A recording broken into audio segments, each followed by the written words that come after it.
Are you also going to be recording the session? Yeah, we're putting it on YouTube, sir. Okay.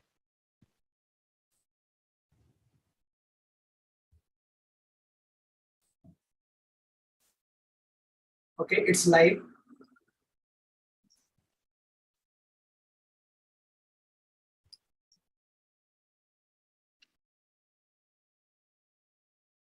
Saramol, my humble pronouns at the Lotus Feet of Advanced Research Sai Baba. Our M3 meters, I think the whole team is having a blast.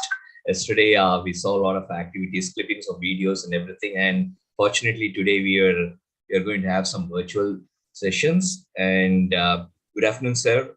Thank you. We are having Professor Rajaram Sharma with us. Thanks for taking your time to be with us. Looking forward for your valuable insights of education technology. Professor Rajaram Sharma, sir, has a master's degree in science, master's degree in education, and a PhD in education. And over 3 decades in field of education, he has been a teacher, teacher educator, trainer, and a researcher. He specializes in educational technology, exploring active methods of learning, nurturing children into independent learners, enhancing teachers' competency and capacity for innovation, and also helping schools systems exploring appropriate ICT. He's been associated with the NCRT from 1996 to 2016, and he has led various initiatives in exploring appropriate applications of ICT in education, including radio, television, audio, video, and interactive multimedia applications. He was closely associated with the implementation of national policy of ICT in school education.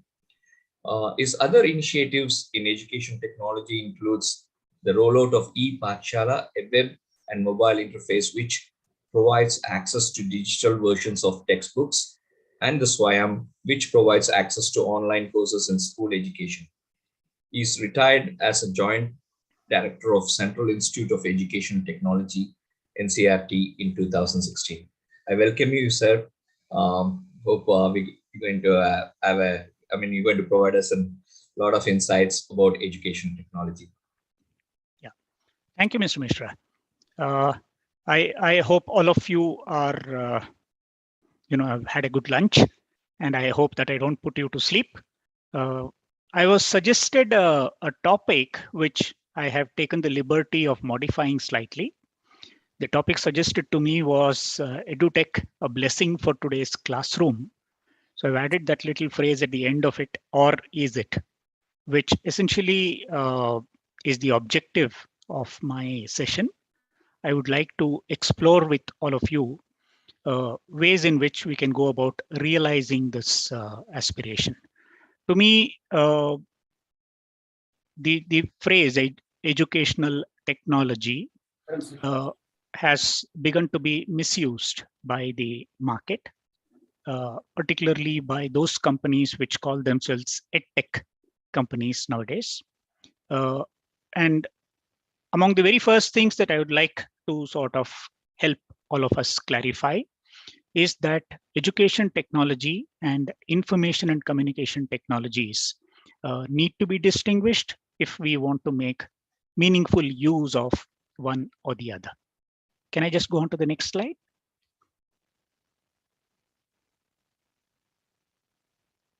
You could also perhaps blow this up into a full screen if you so wish.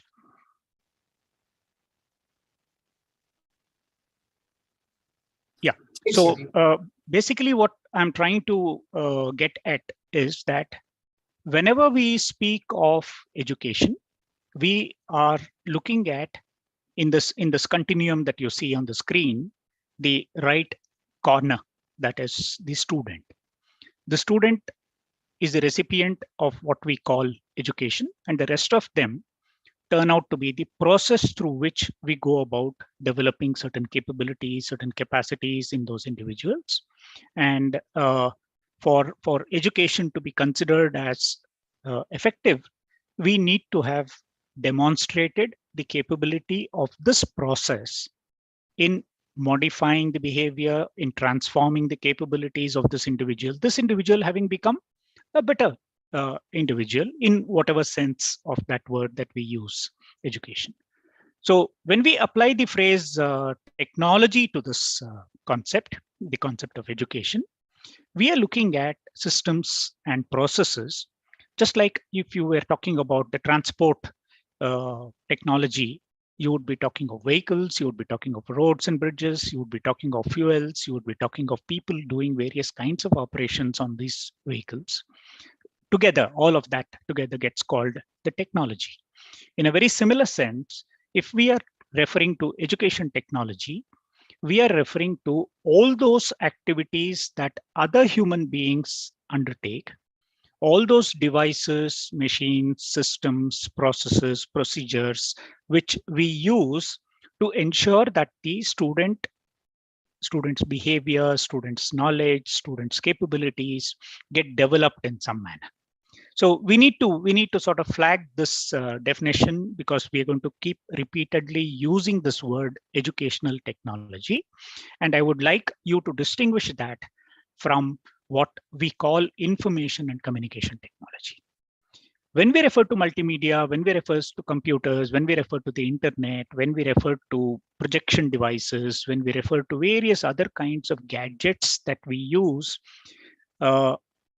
particularly the ones which are the modern day digital devices that we have, we refer to them as a class as information and communication technology. And why I believe that these two should be kept separate, that these two should not be mixed up, is that if you look at the simplest form of a classroom that we have encountered, we have one individual person trying to explain to another individual person. And there is a audio channel that is established between these two individuals. If that individual starts using a paper and a pen or whatever, then you have added a written medium to that whole thing. If you had a blackboard, then you can present it to a larger group of people simultaneously. If you were to use colored chalk there, you would be able to highlight things. If you look at this situation of a typical classroom where there is a blackboard and there are a group of children sitting in front of the teacher, and the teacher is taking over the responsibility of communicating. And at times she's using the audio channel, at times she's using the video channel, which means that she's writing something on the board. She's drawing the attention of the students to that.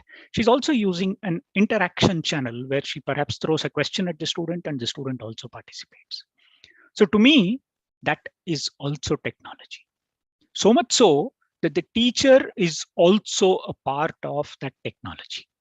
Why do I call this human being as a technology? Recall that if we take the CBSE curriculum or the NCERT curriculum or the state board curriculum or whatever is that curriculum that you're looking at, this curriculum has been articulated in terms of various kinds of educational resources, a structure of schooling. We have divided that, the whole schooling structure into many classes, and you have individual classrooms and so on. And you have a teacher there who is actually interpreting this curriculum. So when the science textbook is given to her, she is looking at these chapters and asking, all right, I have a 13-year-old child with me. I have a 14-year-old child with me. These are the life experiences that this child has. And is it possible for me to repackage this material in such a way that it becomes meaningful to this student? Is it okay if I only speak to him? Is it okay if I speak to him and write some things on the board? Is it necessary that I ask some questions? Is it necessary that I assign some exercises or activities? Should I describe something? Should I demonstrate something? Now, all these various kinds of techniques that the teacher is using is a part of that technology called a teacher. Now, so if I remove this teacher from this picture, you will notice that unless and until the student is capable of receiving this material on his or her own, this child is not going to be benefited by the technology that we call education. And this is the context that we need to use for our purposes, because I'm told that the people who are listening to me now are a team of people who are practically like me, an outsider into that system. We are not in the classrooms. We are not directly teaching anything to those children, but we believe that our objective is to help this teacher deliver better. And that is why in this continuum, you would notice that between this stage called curriculum and the stage called teacher, I have inserted ourselves developers, right? So this education technology, even without having any of these modern gadgets, exists. There is a timetable, there is a complete year's curriculum, there are classrooms, there are different subjects, there are examinations. All of these form the various processes within that technology that we call educational technology. And what's the purpose of this whole thing? We believe that when a child joins the school at about 2.5 years of age, this child is going to develop through those different age profile, become a 18-year-old, and then perhaps become a responsible citizen of this country. So all those capabilities that we want to define for this child, for growing up from a 2.5-year-old child who's just about managing to speak to a very fluent, responsible, sensitive, competent citizen at the other end, is what this whole school system or the educational technology that we have is delivering. Now, the reason why this becomes important is that when we start replacing the teacher, replacing the blackboard, replacing the transaction that is happening in the classroom with some other device, the multimedia that we use, the PowerPoint presentations that we are trying to use, the video that we want to play out in the classroom, the projection system that we want to bring in there, the various kinds of software that we want to give to the hands of the teacher or the children, these are going to interact with an existing technology. And one of the goals that we will have in this interaction is to try and figure out how effectively can we intervene without causing disruption to this whole process. There is something that the teacher is doing very well in that classroom. Maybe she's not doing it very well. And it is a matter of our understanding. We might have looked at it, we might have assessed it in some manner, and we have figured out that this is not delivering. And so therefore, we made an assumption. What is that assumption? We said, perhaps if I give them some colorful objects to show in the class, perhaps if I give them some set of slides or a video or an audio or a dramatized piece of content, then this content is going to aid this teacher to deliver better. We'll get into details of what are all the purposes that these ICT objects that we are trying to create, what you people call as assets in your scheme of things. We want to examine how, as developers, we need to get into this activity of designing, defining, developing these assets, and then passing it on to the teacher and expecting this teacher to do something with it, which is going to improve upon whatever it is that is currently happening in the classroom. So the very purpose of this entire exercise would be to ask ourselves, if things are happening in the particular in different classrooms, if they're happening okay, if everything is all right with that class, there is perhaps not too much of a reason why we need to go around interfering with it and trying to say, no, this is not the way to do it, this is the way to do it. So somewhere along the way, we may have a doubt. We may have an apprehension. We might have made an assessment and figured out that things are not happening the way it ought to happen. Maybe we have measured children. Maybe we have figured out that children are not coming out of the system as competent as they should have been. Maybe the teachers are finding it difficult to teach. Maybe there is a felt need by the group of teachers saying that if only we had these kinds of aids, these kinds of supports, we would have been able to do a better job. So whatever it is that has told us that we need to get into this activity of developing various kinds of media support, we need to ask ourselves what those reasons are. Then we're getting into the act of trying to define how this is going to go around intervening in the classroom, supporting the teacher's activity. Can I go to the next slide, please?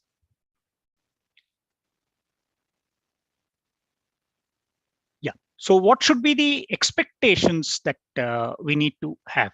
As I mentioned, one of them is that we need to expect that classrooms are going to do better than what they were doing till now, for which we need to know what the classroom is doing, for which we need to ask ourselves, what should classrooms do in the first place? If we go into a history classroom, what should have been happening in that classroom? If we go into a language classroom, what should have been happening?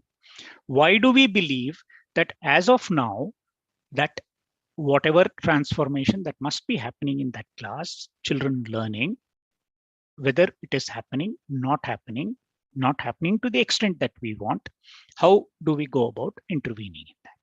So I'll take you through a couple of examples of multimedia in a sense, but these are of course video examples.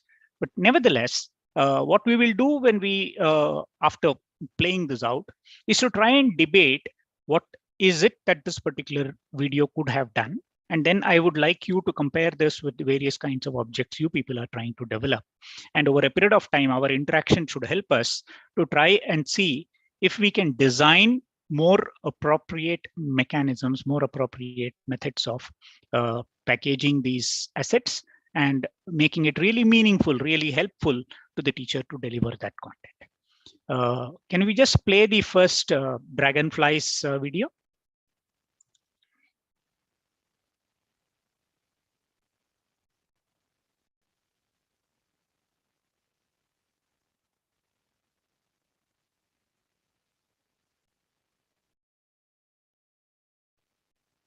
One adaptation they possess is something few other insects do: direct flight muscles.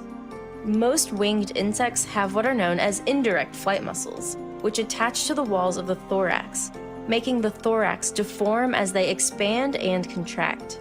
The deformation of the thorax transmits its resonance to the wings, making them vibrate and initiate the flapping motion.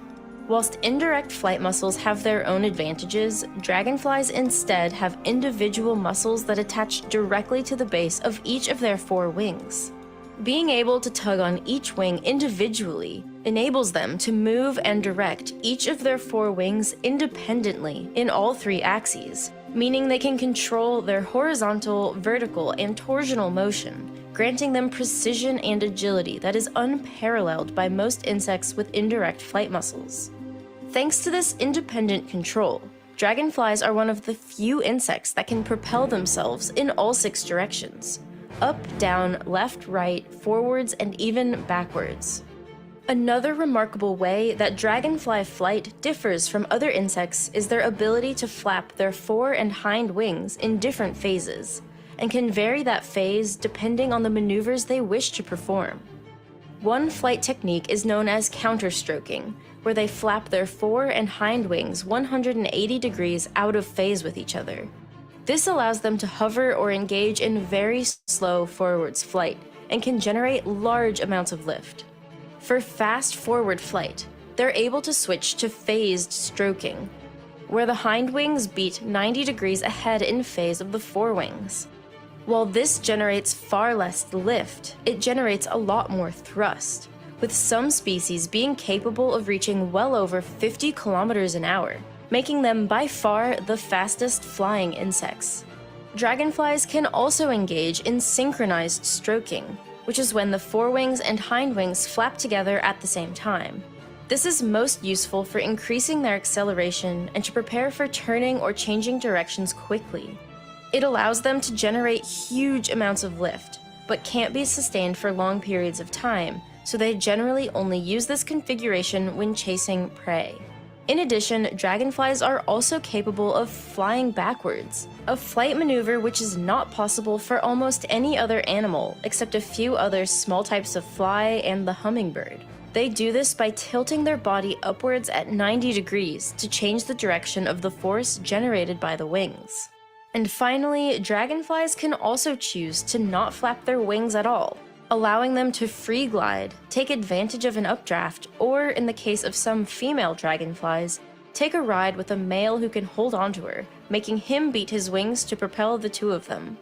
Being able to switch between such a wide variety of flight behaviors and aerial acrobatics is what makes dragonflies such efficient predators when hunting flying insects, as well as when evading predators of their own. While not exclusive to the Odonata, dragonfly wings also have a prominent pterostigma. It's a small pigmented spot on the leading edge of the wing that is heavier than the rest of the wing. It acts as a counterweight. From a biomechanics perspective, the weight of the pterostigma displaces the chordwise center of mass ahead of the torsion axis at the level of the pterostigma. If not for this, the outer leading edge of the dragonfly's wing would be prone to self-excitatory flapping and feathering vibrations known as flutter, which would rapidly stall its flight when gliding at high speed. Such aeroelastic flutter and resonance are phenomena that can endanger far larger structures too, such as aircrafts and even buildings, and is responsible for the 1940 collapse of the Tacoma Narrows Bridge. In the case of dragonflies, a small spot that accounts for less than 0.1% of its total body weight allows them to safely reach a 10 to 25% higher flight speed than they would otherwise. Lastly, a dragonfly's wings are not perfectly flat plates.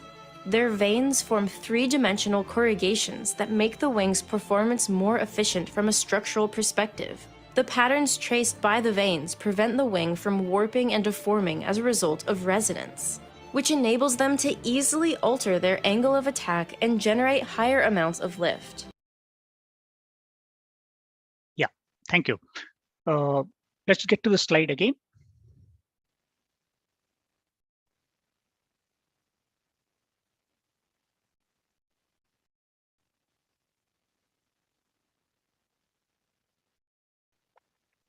This was an example of the typical kind of, Discovery, National Geographic, all of them appear to have specialized in these kinds of multimedia content. A couple of features of this is what I believe should be analyzed if we want to understand what is the scope of such material that we develop. One of those first things that you would notice is that this was a video clip, meaning that if played out in the class, it completely removes control from the teacher. It passes on the control to the device, whatever is that mechanism through which we are playing back the video. I could not do anything around that except if I wanted to pause it at some point in time, maybe go back or go front. This was packaged already. This was built by someone else, which means that the content of this material is already pre-given, and there is only that much I can do. I can deliver this content. Now, when we look at the scope of this educationally, it does a few things. One is it takes away what we would call teacher agency. That is, the teacher is not controlling the pace of delivery or the content that is being delivered. If suppose suddenly in the middle of that sentence, a child had a problem, had a doubt, had something to ask at that point, there was hardly anything that you could have done except you could have stopped it. The second major issue with this kind of content is that the student is not interacting with it. The student is only receiving some packaged information. The student can have various doubts, but those doubts will have to wait for this entire package to be played out. So if our entire education system is delivered through these kinds of a thing, which is one of those aspirations that people have, that they will start a broadcast channel which will convert all the lessons into videos and then play them one after the other, and the children are going to be sitting in front of it and watching this television throughout the day. We believe that this is going to be very poor educational technology. So what I'm referring to is that educational transformation that we want happening requires that the learner is engaged with the content, not just visually. It was very exciting content, all right? And so such beautiful close-ups of the dragonfly, such good support using the graphics that they were using, the moving graphics, to try and show us what exactly is happening, because in the flying mode in the video you would not be able to make out all of those things. So therefore it was a very good mix of video material combined with graphics, combined with various labeling and various other techniques that you saw in that. And the explanation, the audio was very good. It was at the level at which, everybody could have understood what was being said, except that there were a few technical words which we might want to go back and look at and so on. So you would consider this normally as a very good content. But as I have pointed out, it is good to start asking, when would I like to use this kind of content, and whether I would like to use these kinds of content for everything. Remember that learning is not what the teacher does. Learning is what the student does. Teaching is what the teacher does. So if the teacher does something as a consequence of which the learner comes to interact with the material and learns it, if the learner learns to speak, learns to think, learns to write, learns to interact with various other kinds of devices, it's only then that we refer to this as learning. If watching something could have helped us do things, then all of us would have gone about trying to learn various things without ever moving a single muscle of ours. Now that, we believe, is very poor educational technology. The second issue connected with this kind of a delivery is that the technology choices that you need to make, the delivery. See, the major problem with the information and communication technologies is that it presupposes that there are a set of standard delivery devices which are available in the classroom. What is it? You could have a PC connected with a projector, and that projector, the PC itself has some kind of a software, maybe a video player, maybe the Microsoft PowerPoint or its equivalent of whatever kind. Basically something which can be delivered through the PC and the projection system, so that it is visible to a large range of, a large class, a large group of children. So these technology choices that you make automatically sort of freezes the kind of content that you can deliver through that. You want to put in an animation which can be controlled by the teacher, then you need a different kind of software. You might require a different kind of device also for that teacher to start moving it. Perhaps a mouse can do it, but perhaps you would require a joystick. Perhaps you would require some other kinds of device. So essentially, the content, the delivery, and the technology choices you make is limited by your own understanding of what do you have at the other end. See, unfortunately, as developers, we are sitting outside the system. We cannot go and say, all of you will have only this kind of, computer with a projection system in the other end. By the time these materials are going to be developed and put up there, very likely that the technology itself is going to change. Maybe those kinds of software are no more available. Maybe those kinds of hardware are no more available. For those of us who are developing multimedia using Flash, for instance, we've now given them up. We have started using HTML5 for that. So you'll notice that we will have to constantly keep on adapting to this, right? So keep this in mind while you are looking at different kinds of material that you want to develop. Two aspects that we refer to. One is that these kinds of material, they look very good. They're very beautiful.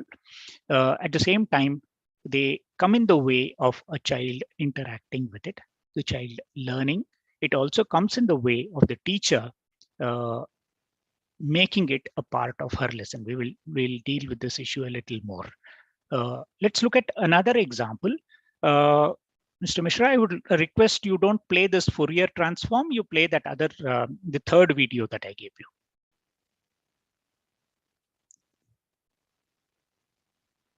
The sphere ones. The sphere one.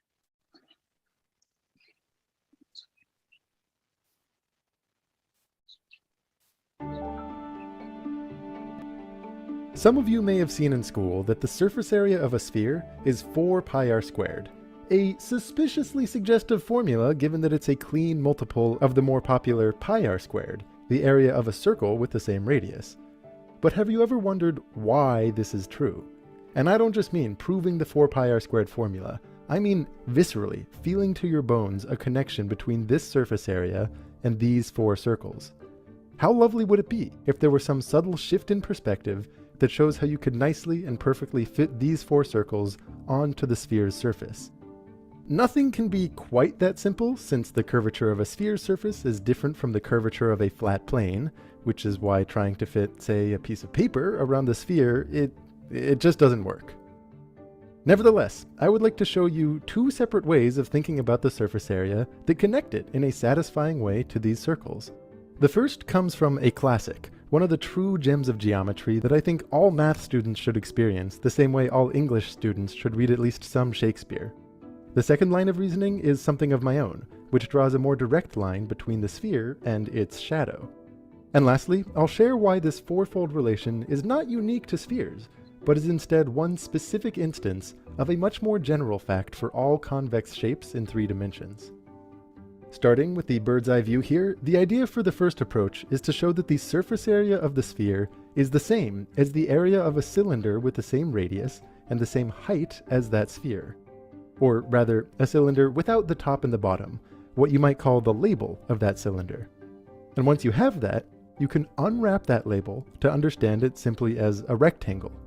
The width of this rectangle comes from the cylinder's circumference, so it's 2 pi times r. And the height comes from the height of the sphere, which is 2 times the radius. And this already gives us the formula, 4 pi r squared, when we multiply the two. But in the spirit of mathematical playfulness, it's nice to see how 4 circles with radius r can actually fit into this picture. The idea will be to unwrap each circle into a triangle without changing its area, and then to fit those nicely into the unfolded cylinder label. More on that in a couple minutes. The more pressing question is, why on earth should the sphere be related to the cylinder in this way? The way I'm animating it is already suggestive of how this might work. The idea is to approximate the area of the sphere with many, many tiny rectangles covering it, and to show how if you project these rectangles directly outward, as if casting a shadow by little lights positioned on the z-axis, pointing parallel to the xy plane, the projection of each rectangle onto the cylinder, quite surprisingly, ends up having the same area as the original rectangle. But why should that be?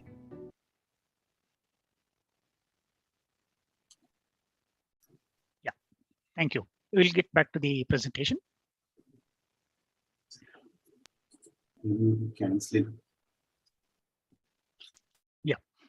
So you'll notice that this was more or less similar to the previous example that we encountered, but nevertheless different.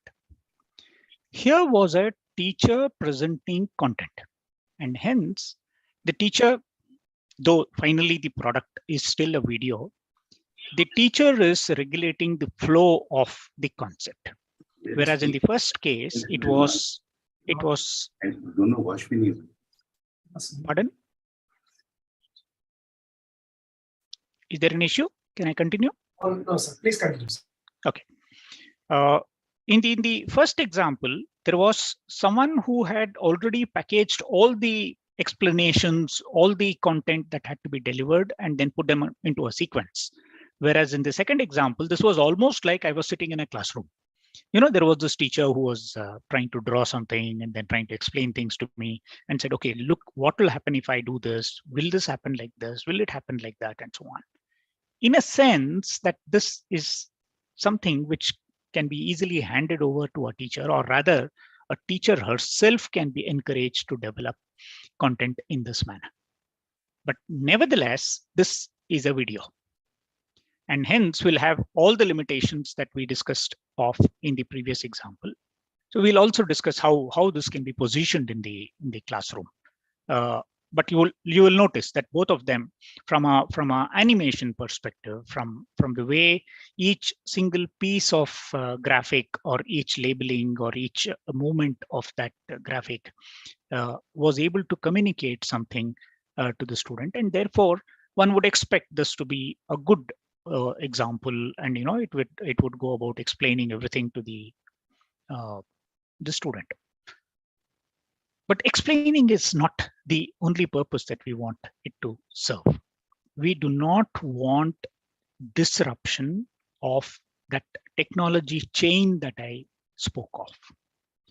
In a normal classroom, if I had a very competent teacher, now what do I mean by a competent teacher? There are 2-3 things that we need to note here.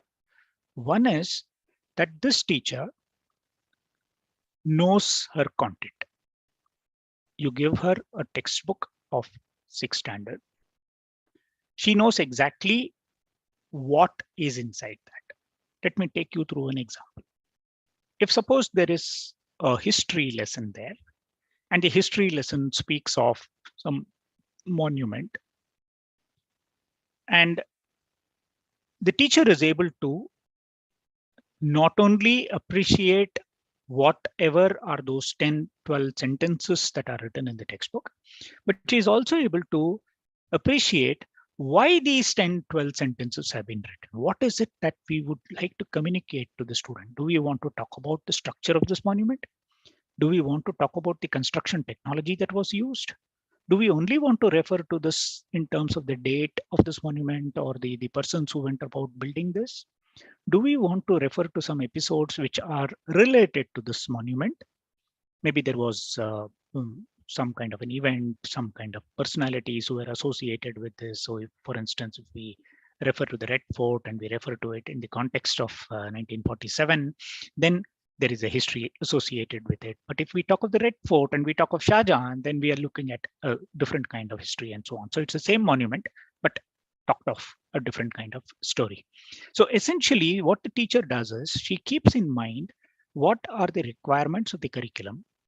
What does the curriculum want me to develop through this content? She picks up her own understanding of who is the student who's sitting in front of me. There is a 6th standard student in front of me. So there's an 11-year-old child. This is the kind of language the child will understand. This is the kind of, interaction that I can have. These are the kinds of questions that I can ask that child. This is the kind of additional reading or additional things that that child would require for it to understand these things and so on. So what the teacher is doing there is the teacher is interpreting the curriculum. The teacher is repackaging the material that is given there. The textbook was written for the child. If the teacher is going to read that textbook in the class, she is doing injustice there. But if the teacher is going to enhance that content using various other kinds of devices, then she is actually interpreting that curriculum, making it more suitable for the audience that she has, and therefore is in a position to make it an effective teaching strategy. Now, when the developer comes into this situation and the developer adds his or her own understanding to this whole thing, and if the material that you develop becomes a video, then essentially you are telling the teacher, you move out, I will do the teaching. Automatically, this entire technology that existed there is being disrupted. We are removing the teacher from the situation. What will the teacher do? The teacher will come to the class. Okay, children, all of you watch this video. I'm going to press this button and end of the story. After that, the children will learn whatever they will learn from the video. Now, what has been consistently established over very many years is that watching too much of passively watching content of this kind, which has already been pre-packaged, is not good for the development of various capacities, various capabilities, and so on. And any teacher who you can remember who has taught you would have been that person who would have asked you a lot of questions, who would have made you interact with material, who would have got you interested in things, would have got you to do things on your own, with your own hands, and so on. So that agency, the teacher agency that we brought into this, should not be dismantled. So the second example that we took was an example of someone who very honestly calls this a mathematics video lecture. This is a regular teaching episode. Now, how will this fit in? You recall that during the pandemic, we had a whole lot of online classes. Now, suppose all our teachers can be encouraged to deliver these kinds of lessons, which take various parts of the textbook chapters, develop that into a proper communication. Of course, everything need not have animation, everything need not have video, everything need not have graphics, and so on. There are different ways in which you can go about doing it, and you are people who have worked with this medium, so I don't need to explain that to you. But essentially what you're doing is you are saying the teacher has gone about creating a lesson which is self-contained, which does all the communication that is required, and which can serve the purpose of communicating the content that is there inside that textbook. which means that that part of her classroom time is saved. Also, students who are watching this can watch it any number of times. They can do that when immediately after the class has been over. They can also do it a week from then, a month from then, maybe just before the examination. They can have a revision of classes and so on and so forth, which is a possibility which doesn't exist today. And hence, if we were to position technology in this manner, we would consider a well constructed lesson which is being presented in the form of a video to be a very beautiful input into that classroom, but it is not meant to replace the teacher. It is meant to support the teacher. So now what happens if the children are going to be watching these material in the at home or maybe later on? One, it helps them with the revision. Two, it can also help them to learn this lesson even before the lesson is taught in the classroom, which means classroom time is being saved, which means that it can be used for various other purposes, which you can go around, doing exercises in the classroom or demonstrating experiments or getting them to do some little exploration or investigation or actual experiments, collect data, make inferences out of that.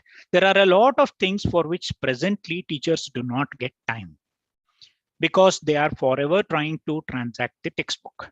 Now, here is a device, here is a technique by which we can easily overcome this problem, not develop a Dragonfly-like video in terms of the delivery technology, but develop a sphere kind of video, which is essentially a teacher explaining this.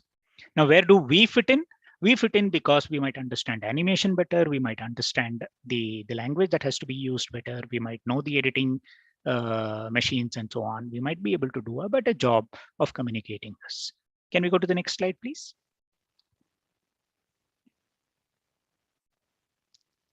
So essentially what we are suggesting here is that we understand this education technology model where we had the curriculum at one end, we had the student at the other end. And conventionally, we had constructed a classroom which consisted of a teacher, a human being, an adult, who was equipped in terms of content, in terms of understanding of children, the psychology of children, and was able to interpret how this curriculum has to be transacted in such a way that the child gets the optimum learning out of this whole thing. We went about inserting one more person into the middle of this, which is the developer. And the developer has some assumptions that he or she makes. We are examining these assumptions to see if we can make better interventions into this classroom.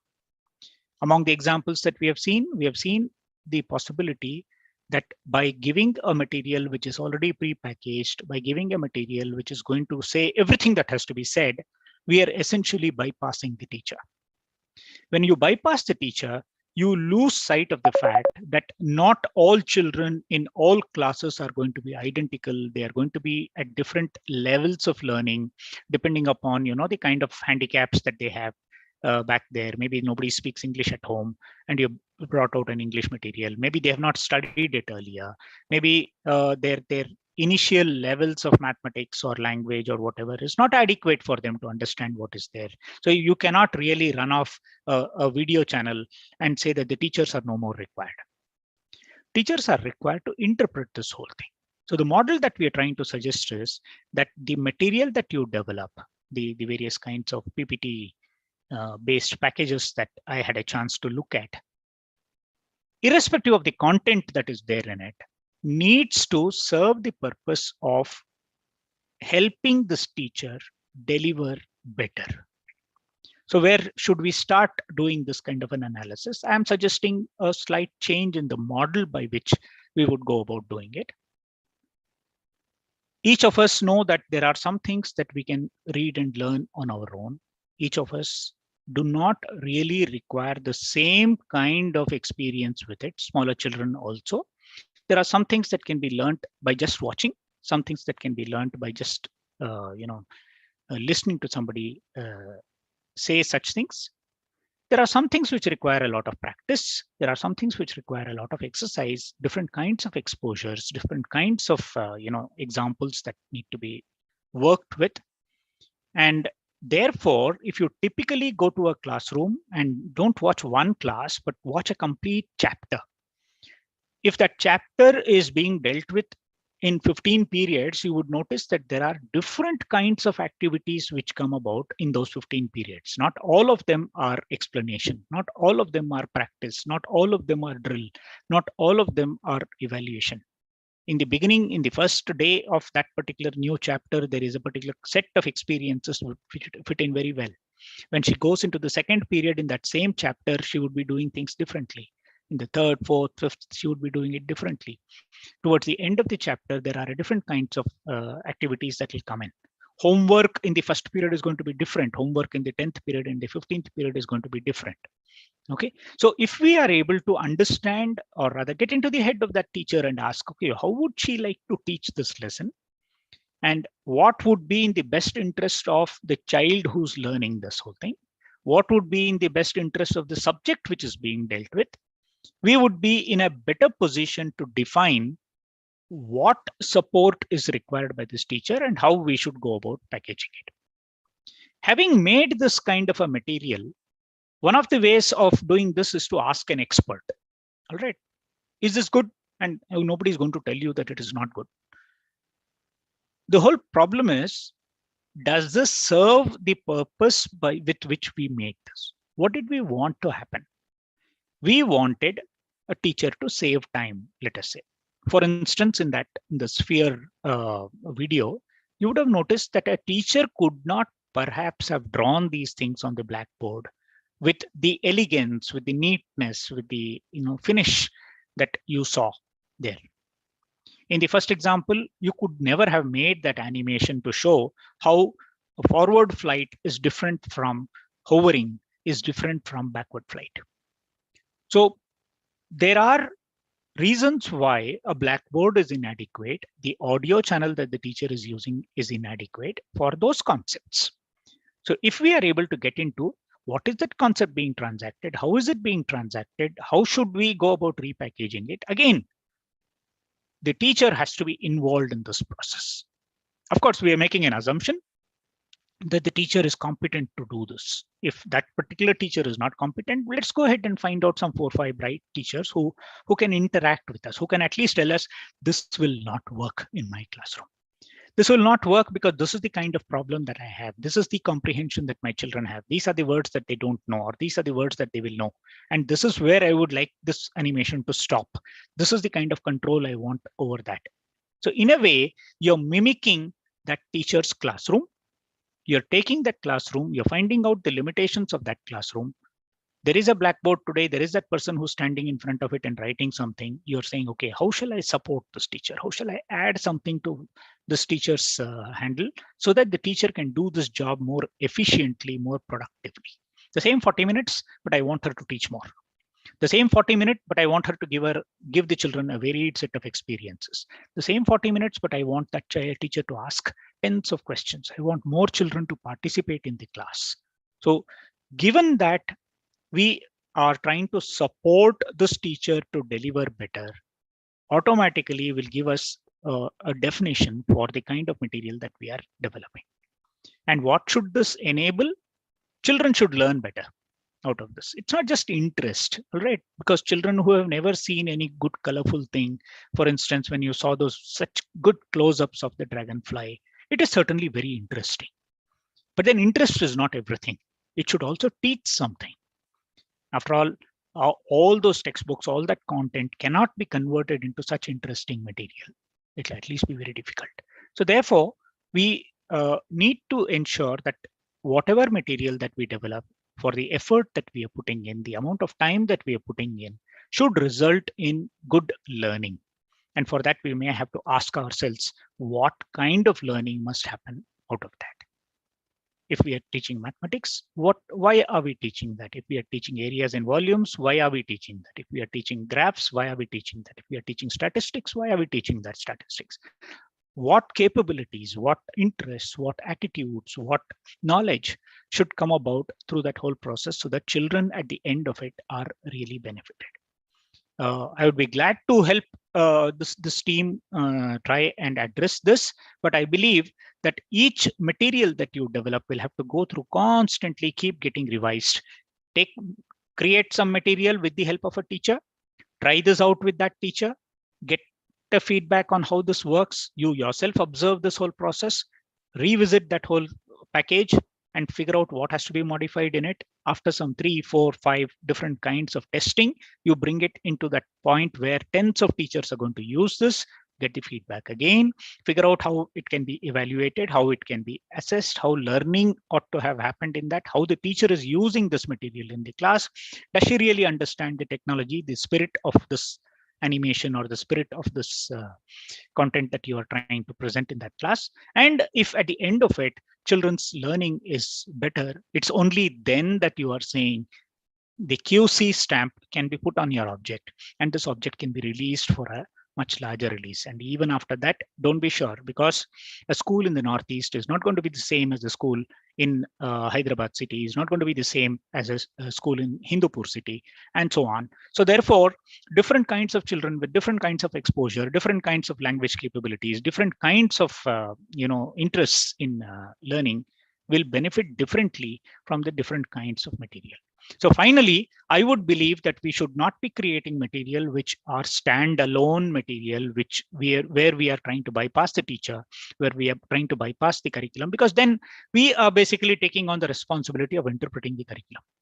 And because our own understanding of what actually happens inside the classroom might be limited, at least it might be, we were doing that some 30 years ago, it would not be true anymore.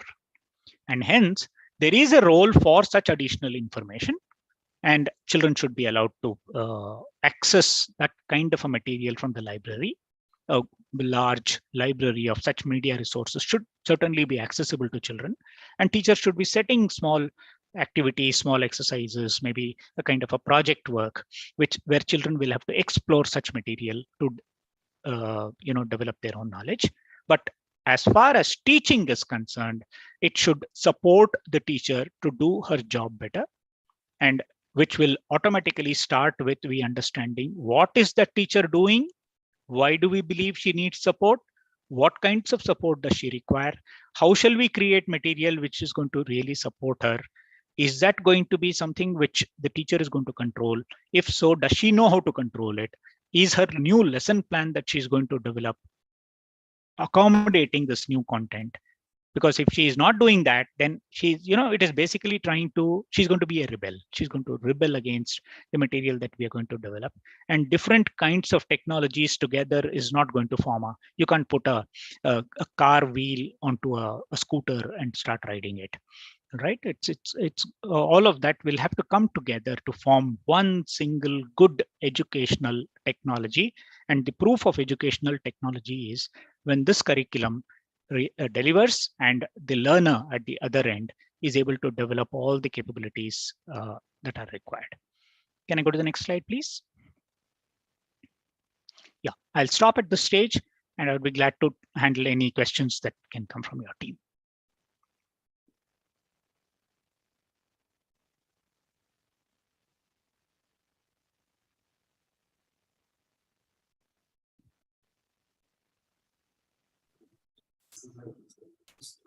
Yes, thank you, sir. I had just one thing to add here. The review by some teacher to get to know whether it is perfect for a classroom setting or not. So we have the experienced teacher who are helping with the context, and the multimedia people, the developers, are creating based on their input. And there is a perfect feedback mechanism from the school to the whole content creation process. So it comes to the authors, we call the experienced teachers, and the multimedia people, both get that feedback, and that gets incorporated and the loop is closed. That is the present process. Just to... Yeah, Mr. Mishra, the point that I'm trying to mention is this, that you see, if you go back to the first slide, don't go, but I'm only mentioning that to you, that this is an aspiration. You have created a model where you are saying that this is how we would like this material to be tested. Okay, here is an expert. This expert has taught this kind of material for 30 years. Today, this person is in a position to guide this whole process of how to construct this new kind of material. You're making some assumptions. What is it? That this individual volunteer, however good that person is, understands a 14-year-old child, understands the requirement of a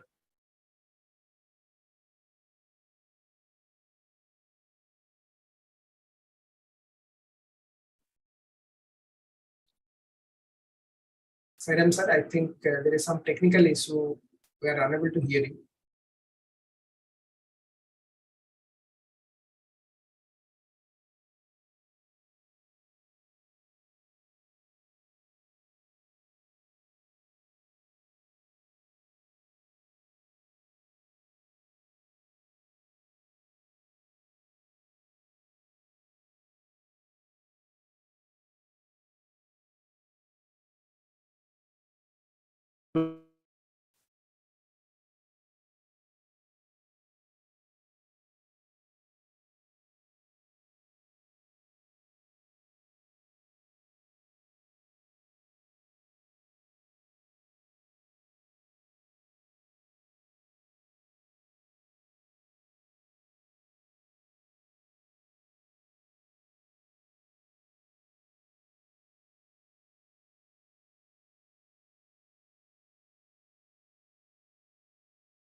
Are you able to hear me?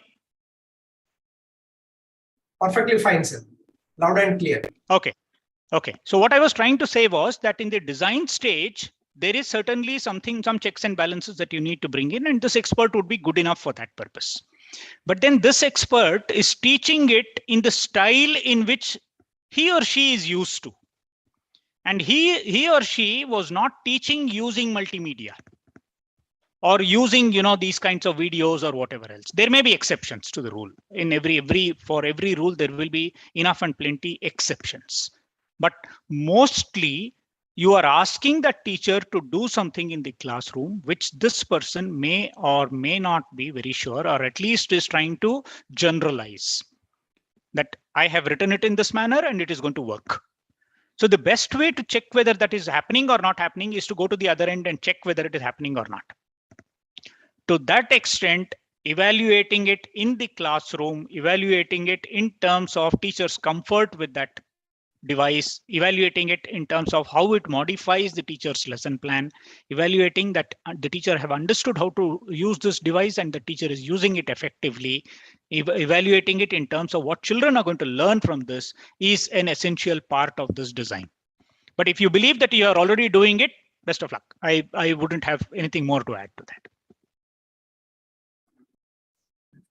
Yes, sir. There is a process I think we can discuss based on this, and this is really a good starting point. We got a lot of information about the ICT and EduTech, the intervention you followed. That's a good insight from a veteran like you. So definitely we look forward to another discussion with more questions for you to help us in understanding. Sure. Over to Srinivas, sir.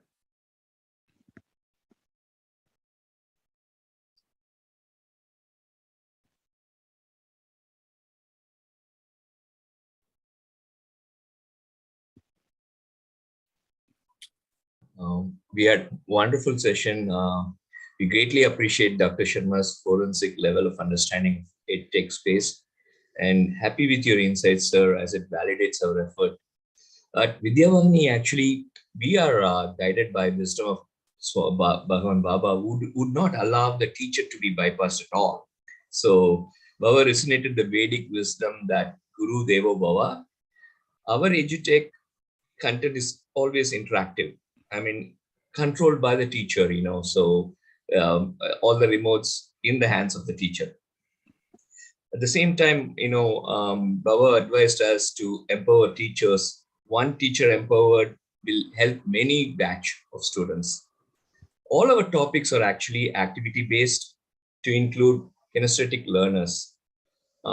So, we are, whatever you have, advised and interacted, yes, we are implemented it already. And we have taken some valuable inputs from you, which will take to next level too at the same time.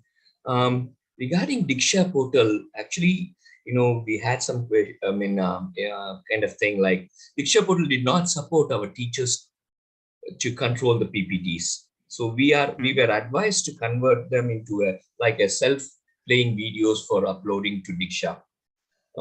Instead, what we did actually, we used a software called iSpring, which we invested to convert the PPT to HTML files and upload it to Diksha while retaining the control of the information in the flow in the hands of the teacher. That was the one thing which we had to go through, sir, actually. One of the ways in which you can handle this issue is if there are static slides, if there is not, there is no animation, or there is no, in PPT, obviously you cannot be putting in too much of HTML5 elements of control and things like that. Yes. It's not like a FET object or the kind of interactive objects that you would make. So if you are going to use a PPT being converted to something, convert it into a PDF. For instance, the slideshow that you are seeing today was made in Word. Okay, this was not a PPT at all in the first place, because PPT is not meant for. It takes too much of time trying to do such a thing. It's so much easier doing it using just plain text. So go any technologist who has spent too much of time trying to make an object of this kind will soon realize that that's not the best way of doing it. If you were using PDF, within PDF, you can actually embed video. The latest Adobe, of course, you can do it only if you have Acrobat. If you are using any other PDF publisher, you will not be able to do that. But if some of you can go about trying to create a container which can hold a HTML5 object, or H5P, for instance, is one of those kinds of objects that we use nowadays, where interaction can be brought in, where even a timestamp can be posted onto video. So after the second 2 minutes of video, you can stop, have a multiple choice question, and then make that kind of a thing. So HTML5 objects is certainly the best thing to do, and they can be posted onto the web. If people are going to access the Diksha portal, they can actually access any other part of the web. So you can don't have to wait for only Diksha to provide that. Of course, Diksha is a platform which over a period of time will develop various kinds of technology, which today it does not have. So it had looked at only the first few simple things, low-hanging fruit in a way. So you need to wait for that.